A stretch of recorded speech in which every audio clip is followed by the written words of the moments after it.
আসসালামু আলাইকুম। আমরা সবসময় চেষ্টা করি যে অঙ্কগুলো চাকরির পরীক্ষায় এসেছে সেই অঙ্কগুলো নিয়েই আলোচনা করার।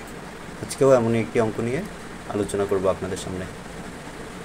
চলুন দেখা যাক অঙ্কটিতে কী বলা হয়েছে।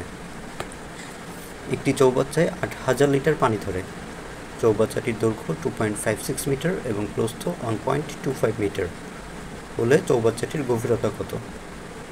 ওকে, চৌবাচ্চাটির দৈর্ঘ্য 2.56 মিটার বলতে এটি যদি সেন্টিমিটারে কনভার্ট করি তাহলে এর দৈর্ঘ্য 256 সেন্টিমিটার হবে, এবং একইভাবে প্রস্থ যদি আমরা সেন্টিমিটারে কনভার্ট করি তাহলে 125 সেন্টিমিটার হবে।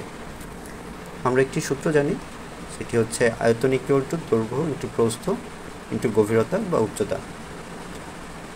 এই সূত্রের দৈর্ঘ্য এবং প্রস্থের মান আমরা জানি 256 সেন্টিমিটার এবং 125 সেন্টিমিটার, তবে গভীরতাটা আমরা জানি না।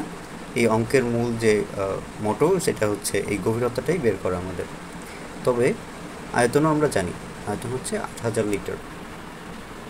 যেহেতু দৈর্ঘ্য প্রস্থ সেন্টিমিটারে আমরা কনভার্ট করেছি, তাহলে লিটারকেও আমরা সেন্টিমিটারে কনভার্ট করব, তাহলে আমাদের অঙ্কের সুবিধা হবে।